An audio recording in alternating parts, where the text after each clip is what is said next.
कुछ पत्ते तो इस तरह से सख्त होने लग गए हैं, जिन पे अब कुछ इस तरह से पीलापन आने लग गया है। और कुछ पत्ते इस तरह से हैं जो अभी कोमल हैं, तो इनको ही निकालना है मुझे। कढ़ाई रेडी कर दी है क्योंकि हमारे पास स्टीम पॉट तो है नहीं, इस वजह से इस तरह से लकड़ियाँ रख दी हैं और नीचे पानी रहेगा और ऊपर हम इनको रख देंगे। बाकी पतिउड़ को एक और नाम से भी कहते हैं। तो अभी पतिउड़ बना के भी हमने रख दिए हैं और अब ले चलते हैं इनको अंदर। एक महिला को सूअर ने, जंगली जो सूअर होते हैं, उन्होंने बहुत ही ज़्यादा नुकसान पहुंचाया हुआ है हमला करने के बाद। जय बाबा केदारनाथ। दोस्तों, कैसे हैं आप सभी लोग? आशा करती हूँ सब बढ़िया होंगे, हम भी ठीक हैं और स्वागत कर रहे हैं आप सभी का फिर से एक और नए प्यारे से ब्लॉग में। देवभूमि उत्तराखंड की इन खूबसूरत पहाड़ियों के बीच एक गांव घेंगड़ से। और अभी शाम के टाइम पे मेरे ब्लॉग की शुरुआत हो रही है। शाम के लगभग 5:30 टाइम हो गया है और अब जाके मैं ब्लॉग बना रही हूँ। तो कल मैंने बताया था आपको, कल या परसों वाले ब्लॉग में, कि हम अरबी के पत्तों के पतिउड़ बनाएंगे, तो वही आज बनाने वाले हैं। तो इस वजह से मैंने सुबह से ही ब्लॉग नहीं बनाया हुआ था, क्योंकि आज मैं स्पेशल इसी पे ब्लॉगिंग करूँगी। और अभी निकालते हैं किचन गार्डन से पत्ते और फिर दिखाते हैं आपको आगे कैसे कैसे करके पतिउड़ बनाते हैं हम, और कैसे करके आज हमारे पतिउड़ बनते हैं। क्योंकि अरबी के पत्तों की खुद मैं अभी बहुत ही टाइम बाद पतिउड़ बना रही हूँ। तो ये देखो जी, ये रहा हमारा किचन गार्डन और यहाँ पे रही हमारी अरबी। तो इसके पत्ते कुछ इस तरह से खूब बड़े से हो गए हैं। तो इनमें से कुछ पत्ते हमें लेने हैं जो सख्त नहीं हो रखे हैं, थोड़ा कोमल कोमल हैं, तो वही पत्ते हमें लेने हैं। और ये मैंने बस इसीलिए लगाए थे, यहाँ पे 3-4 अरबी के जो छोटे छोटे पौधे थे वो लगाए हुए थे। पौधे नहीं, अरबी ही लगाई थी। तो 3 लगाए थे मैंने, बस इसीलिए लगाए थे, देखने के लिए कि होते हैं या फिर नहीं। अगर हो जाते हैं तो यहाँ से पतिउड़ बना देंगे हम इनसे। तो अभी इनके पत्ते ले लेते हैं। बाकी कुछ पत्ते तो इस तरह से सख्त होने लग गए हैं, जिन पे अब कुछ इस तरह से पीलापन आने लग गया है। और कुछ पत्ते इस तरह से हैं जो अभी कोमल हैं, तो इनको ही निकालना है मुझे। और ये जो है ये थोड़ा हार्ड हो गए हैं, अब ज़्यादा पक्के हो गए हैं ना, तो इस वजह से अब पत्ते ले लेते हैं। तो कुछ ही पत्ते लेंगे। तो अभी इतने सारे पत्ते भी मैंने ले लिए हैं यहाँ पे। अब इनको लेके चलते हैं घर पे और धुल लेते हैं पहले, क्योंकि बरसात के टाइम पे इन पे बहुत ज़्यादा छोटे छोटे कीड़े भी लगे होते हैं। तो इन पे तो अभी नहीं है, शायद किसी पे होंगे तो वो धुल जाएंगी। और अरबी को हमारे यहाँ पे कहते हैं पिंडालू। तो एक चीज़ आपने भी सुनी होगी कि अरबी के पत्तों पे ना पानी नहीं टिकता है। तो ये सब हैं। अब चलते हैं घर की ओर। अभी अरबी के पत्ते लेके वापस घर भी मैं आ गई हूँ। और बाकी शाम के टाइम का मौसम कुछ इस तरह से हो गया है। चारों तरफ हल्के हल्के बादल लगे हुए हैं और हल्का हल्का मौसम भी साफ़ है।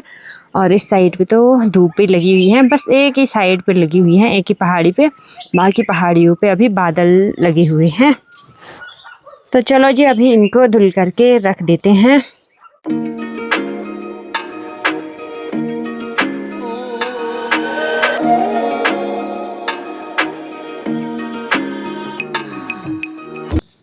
अभी पत्तों को धुल करके भी मैंने रख दिया है। और अब चलो जी, अब तैयारी करते हैं पतिउड़ बनाने की।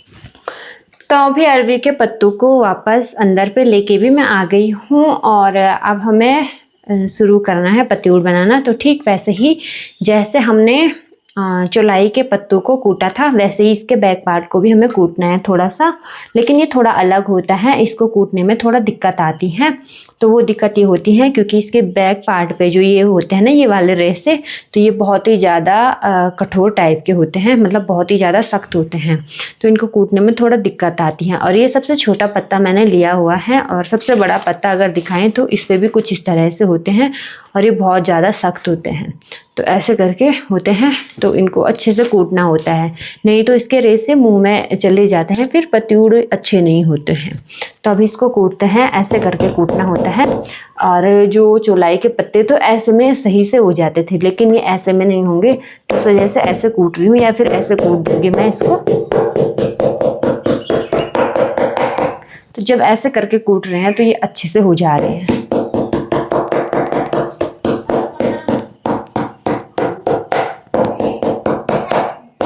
तो इस पत्ते के हमने इस साइड पे भी और इस साइड पे चारों तरफ कूट दिया है, तो कुछ इस तरह से ये हो गए हैं अब। और एक दो पत्ते मैंने बड़े भी कूट के रख दिए हैं। बाकी इसका जो हरा हरा रंग है वो अभी चॉपिंग बोर्ड पे भी लग जा रहा है।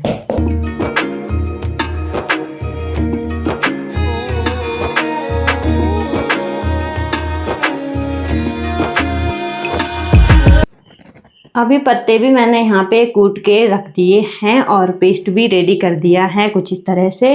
अब हम पत्तों को कुछ इसी तरह से बनाएंगे जैसे हमने चौलाई के पत्ते बनाए थे, और फटाफट से यहाँ पे पतूड़ बना के रेडी कर देंगे।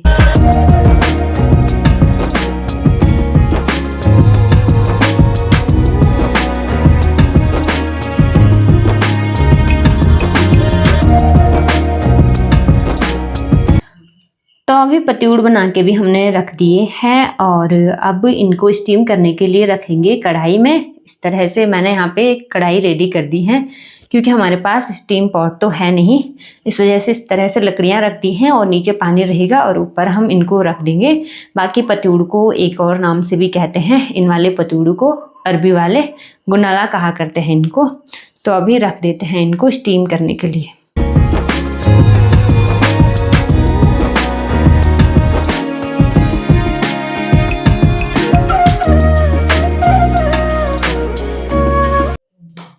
कढ़ाई पे अभी कुछ इस तरह से हमने रख दिया है पतूड़ को। अब इसमें थोड़ा सा पानी डाल देंगे और स्टीम होने के लिए रख देंगे हम चूल्हे पे।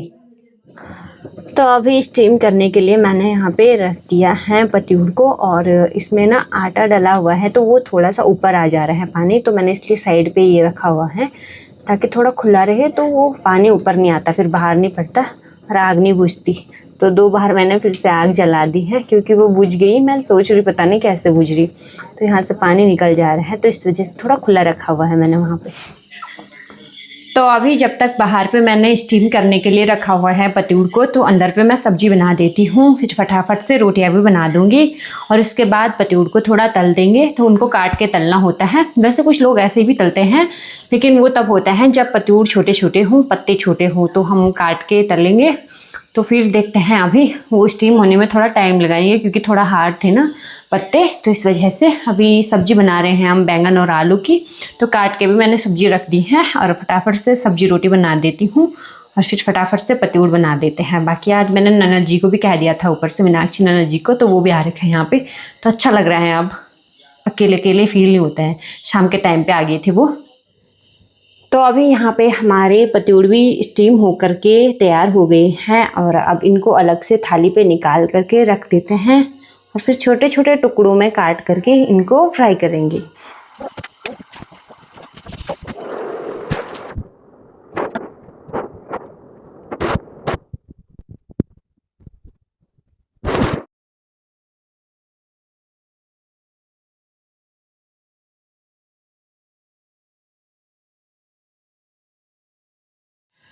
अभी रोटी सब्जी बना करके मैंने अंदर पे रख दी है, क्योंकि अगर हम यहाँ पे इनको फ्राई करने के बाद रोटियां बनाते हैं ना, तो फिर थोड़ा सा टाइम लग जाता है और थोड़ा आलस्य टाइप का भी आता है। तो मैंने सोचा पहले रोटियां बना लेती हूँ, उसके बाद यहाँ पे पतूड़ को फ्राई कर दूँगी। पतूड़ बोलूँ या गुनला, जो भी बोलूँ। तो अब आ गई हूँ मैं यहाँ पे इनको फ्राई करने के लिए। तो टुकड़े छोटे छोटे करके तो मैंने रख दिए हैं और अब यहाँ पे इनको फ्राई कर देते हैं, तो छोटे छोटे टुकड़े फटाफट से फ्राई भी हो जाएंगे। अभी थोड़ी देर के लिए मैंने इनको ठंडा होने के लिए छोड़ दिया था, तो कुछ इस तरह से ये हो गए हैं और सेम जैसे हमने चौलाई के पत्तू के पतूड़ को फ्राई किया था, अब इन टुकड़ों को भी वैसे ही फ्राई करेंगे। अभी कढ़ाई भी मैंने चूल्हे पे रख दी है और इसमें तेल भी डाल दिया है और अब इसमें तड़का लगाएंगे हम सरसों का और उसके बाद फ्राई करेंगे पतूड़ को। तो अभी मैं यहाँ पे पतूड़ बनाने ही लगी थी और तब तक लाइट भी चली गई है। जैसे ही कुछ काम करने बैठ जाओ तो लाइट ही चली जाती है यहाँ पे तो, और शायद रात को बारिश आएगी ना, इस वजह से अभी लाइट भी चली गई है और आने ना आने का तो अभी भरोसा भी नहीं है। तो अब बिना लाइट के फ़ोन के टॉर्च से काम चलाना होगा हमको ऐसे ही।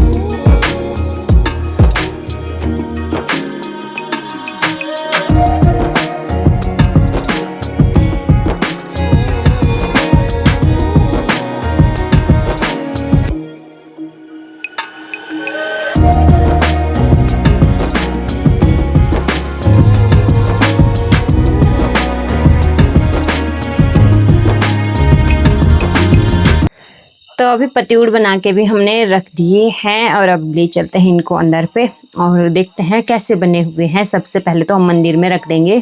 तो अभी मैंने सबसे पहले अलग रख दिए थे जो पतिउड़ है वो मंदिर के लिए, और फिर मीनाक्षी नाना जी और को दे दिए थे क्योंकि टाइम काफ़ी ज़्यादा हो गया है। तो फिर मैंने उनको खाने के लिए ऊपर ही दे दिए, नहीं तो वो यहीं पे रोटियां खाते। वो तो उनकी मर्ज़ी थी, पर यहीं पे मैं ज़बरदस्ती तो करती कि यहीं पे रोटियां खाओ।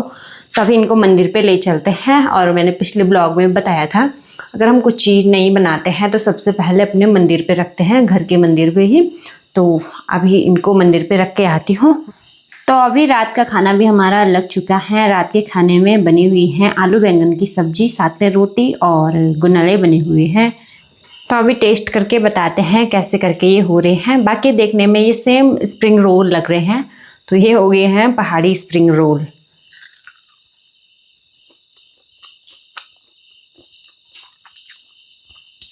खाने में भी बहुत ही ज़्यादा टेस्टी हो रहे हैं। थोड़ा सा हल्के ये अंदर से ज़्यादा पक गए होंगे तो इस वजह से थोड़ा अजीब से हो रहे हैं, लेकिन टेस्टी हो रहे हैं। तो अभी हम भी रात के खाने का आनंद लेते हैं और आप भी ज़रूर से ट्राई करना।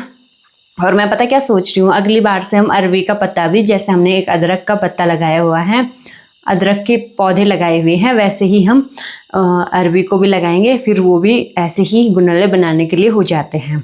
तो चलो अभी आप भी आ जाओ, हम भी अभी खाने का आनंद लेते हैं। तो अभी रात का खाना भी हमारा हो ही गया है और अब आ गई मैं अपने रूम पे। बाकी आज के ब्लॉग को मैं प्रॉपर तरीके से नहीं बना पाई क्योंकि नन्नत जी हमारे घर पे आ गए थे ना उस टाइम पे, तो उनके साथ भी बात करनी थी क्योंकि कभी कभी तो आते हैं और इस वजह से मैंने उनको कह दिया था कि नीचे आओ, तो वो आ गए थे। तो इस वजह से प्रॉपर नहीं बना पाई मैं, और कोशिश करूँगी अगली बार जो गुनाले वाली वीडियो है वो अच्छे से आएगी, क्योंकि एक बार हम और भी बनाएंगे क्योंकि अच्छे हो रहे थे ना आज के, तो हम एक दिन और बनाएंगे। बाकी दोस्तों कल रात बहुत ही ज़्यादा बारिश आई थी, इस वजह से ना बहुत ही जगह पे बहुत ही ज़्यादा नुकसान हुआ है। कल पौठी गाँव में भी बादल फटा था, और जो सन बांगर है जहाँ मैं जा रखी थी परसों काजल के ससुराल साइड पे, तो उधर साइड पे जिसको हम गार्ड कह रहे थे, एक नदी है तो लस्तर नदी उसको कहा जाता है। तो वहाँ पे जो आता है ना मलबा, तो वो एक जगह पे जमा हो गया था, जिससे मतलब जो बाढ़ का पानी है, जो नदी का पानी है, वो दूसरी तरफ को चला गया था। लोगों की मवेशियों को तब दूसरी जगह ले जाना पड़ा, लेकिन नुकसान का अभी पता नहीं चल रहा कितना हुआ है। और गुप्तकाशी साइड पे भी कल शायद भूस्खलन की वजह से बहुत ही ज़्यादा नुकसान हुआ है। तो ऐसी चीज़ें अब बरसात के टाइम पे बहुत ही ज़्यादा होती हैं। और इसी के साथ साथ यहाँ तिलवाड़ा साइड से एक खबर और भी आ रही है कि एक महिला को सूअर ने, जंगली जो सूअर होते हैं, उन्होंने बहुत ही ज़्यादा नुकसान पहुँचाया हुआ है हमला करने के बाद। तो आप भी सतर्क रहें, और अगर आप भी जंगल वंगल जाते हैं या फिर कहीं भी जाते हैं तो साथ जाएं, औरों के साथ जाएं। और भी महिलाएं होती हैं तो उनके साथ जाएं, या फिर पुरुष भी जाते हैं तो अपना पूरा ख्याल रख कर जाएं, है ना। तो इसी के साथ आप भी अपना और अपनों का ढेर सारा ख्याल रखें। और आज का ब्लॉग देखने के लिए आप सभी लोगों का बहुत बहुत धन्यवाद।